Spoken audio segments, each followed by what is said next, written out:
It's Envy Leone. Check the check on the microphone checker. Man, I'm just an artist from Oakland, California. Just dropped a fire album last week called Fam. And I'm my brother, man. My guy. So we chilling. Alright, so let's get right into it. So if somebody wanted to find your music or find you on social media, how would they be able to do that? Envy_Leone and ENVY_LEONE. And then that's on all platforms as well.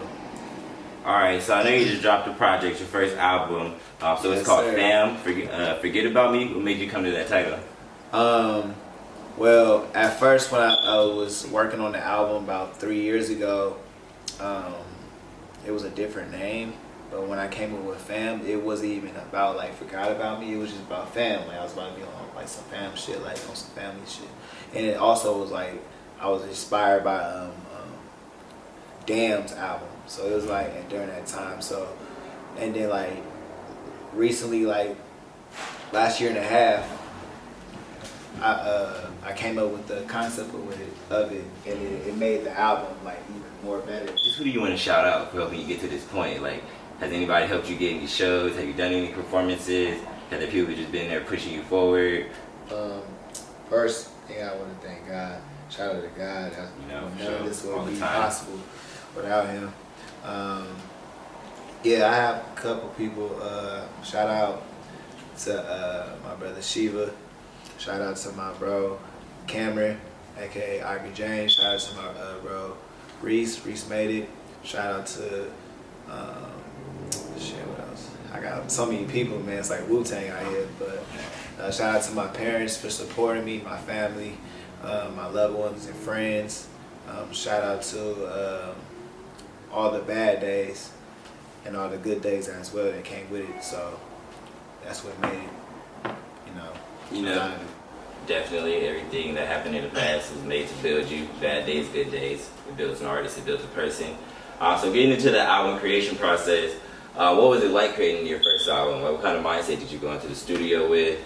Did you were the songs already in your head, or did they come naturally? Like, what was in your mind? Yeah, it came naturally, and it was like a feel like, if I felt like Pac when he got out of jail and he's all eyes on me. It was like oh yeah, I'm eager to get this shit done. Yeah. Like, you know what I'm saying? This is the only time I can get it done. You know what I'm saying? Everyone, when it gets to summer, who's gonna drop an album? Who's gonna, you know what I'm saying? Don't wait on it, man. So it took, the recording process took about like 8 months to a year. But when I finished like half the album, it took like the whole month. I did it in a whole month during Corona. But my feel of it was like, the whole world's coming to like a shits. I need to come out on top of the world and motivate people and influence people. So when it does come back to normal or something like that, we can all like we can all celebrate with good music and stuff. So I basically was like, want to step up to the plate and drop a fire album. So I did it in this process. Like I was like, all right, this is a challenge. I know every studio's not booked, but not nobody wants to get in the studio. But my bro, shout out to K Swab, he engineered, mixed and mastered the whole album. No. It was great, but he took a chance on that, and it was a good investment. It was a great album.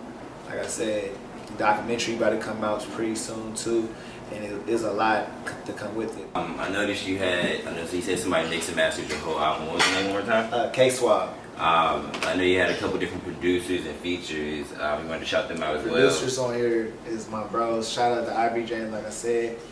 Shout out to that boy Wade 08, crazy on the beats. Your features? Stunner Man 02.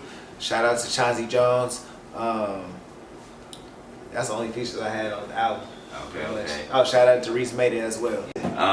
What would you say was one of your favorite songs to make? Big Ballin'. Okay. Big Ballin', Loungin', Voicemails was one of my favorites to do, and all time. I remember you had a specific drop date, and I know there was a little bit going on with that. Yeah. Do you think that all made it to be what it was, a great album? I was pretty upset at first, but it was like God was telling me like to humble myself and like basically just say like basically be like everything like you said happens for a reason. So definitely it's gonna be on a deluxe. So this is a sneak peek for y'all. It's gonna be deluxe coming. Okay, so you got a deluxe coming? Yeah. Not right now. But I will be dropping a second album, a compilation album, with a couple of my people this month. So I know I asked you what was your favorite track to create. What was your favorite track to listen to? I would say mine personally, hearing outside of the ones I had already heard, I like the intro a lot. Intro? I feel like the intro is like a dope way to enter the album, and the energy was there. Right now, it was like I said, it's always gonna be big ballin'. But the good, the bad, and the ugly is right now one of my favorites. That's like one of the realest shit that I wrote. You know what I'm saying? That and the last song, Finn. The sample was pretty great. Shout out to Ivy James again. He really put the work in for that beat. So you know what I'm saying? It really, I wanted to end the album with a positive note. You know what I'm saying? And also to lead on to the next album or deluxe or whatever I'm about to drop later on to match that. So it's definitely, that was definitely my favorite to listen to consciously. But like turn up wise, voicemails and voicemails for sure. Yeah, it felt like I was telling a lot of my friends and family. It felt like having your first kid. Like it was just like, man, we're getting that monkey off your back. It was just like, man, finally. And that's why I'm so eager to drop more, because it's like, damn, now I got my first album. I already had all these other songs made and shit. So I'm like, bro, I'm ready to keep on going. Together. You know what I'm saying? Like, I'm about to be the hottest artist out right now. That's how I'm feeling, and everybody around me too as well. So I'm gotta carry that energy. You gotta motivate people like that. You like I said, because right now nobody's doing it. It's artists in the Bay Area that's doing it, but like it's slowed down by Corona. Now we gotta bring that shit back up. So shout out to everybody doing their thing too. So far, what kind of responses have you been getting? Man, a lot of good. A lot of love, man. A lot of love. Shout out to my loved ones, man. That's just been supporting me and everything. Everybody in this room as well. Like I said, like it's been good. Some good feedback, and it's only been less than a week. So I'm like bro. It's crazy because I was talking to Tay, and I was looking at the lounging video, and I'm like, dang, they're like a 3.5K already. I'm like, it's probably been like a month, a little bit over a month, and I'm like, that's pretty dope. You getting the numbers. Music wise, what's a short term and long term goal for your career? Be successful enough to not only take care of my family forever, change my environment, build my credit enough I can change shit, change everything, you know what I'm saying, and definitely be successful and have a family and live in a nice home and be ducked off, and definitely live my life and put on for the people that put on for me as well when I was down. So it's a lot that I gotta do because I'm growing as well. As 24 years old, so definitely in that 5-7 years I will mature and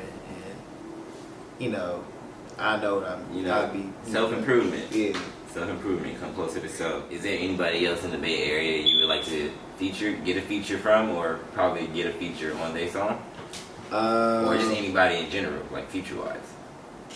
Okay, feature-wise, man. I fuck with everybody, but no offense to no artist. Like, I fuck with my team. Performance-wise, I perform anybody in the Bay. It's just I'm one of those people, like, I got to really get to know you before I get on the track with you. Like, a lot of people I've done songs with, I have a connection, a relationship. You got, you know what I'm saying? You want to have that shit feel real. I want those artists. So. But shout out to everybody, like I said, shout out to everybody that doing their thing, even in the Bay, like All Black, Capola 304, a lot of You fuck with Rex Life? I fuck with Rex Life, I'm Sue, all them, everybody that doing their thing. Nigga, even the niggas up in the sack, you know, Mozzie, Shooter Gang, Coney, all them niggas, like they all slap. Right. What's one thing you're looking forward to when the world opens back up, quarantine over? What's the first thing you're doing? Shit. Get into the bag even more. That's on the mask right now. I feel it. And just more visuals or just getting out there and just really showcasing myself. Yeah. I definitely want to do more shows. Them shows that I was having before this Corona shit was going on. Wow. Imagine now. So like, definitely want to do more shows, more tours, and shit like that. It's good having you for the first episode. We're gonna get the episode out soon. Make sure to keep you tapped in. I'll make sure to give if I can, YouTube will let me a little snippet of the song. Yes, sir. But alright, man, it was good having you.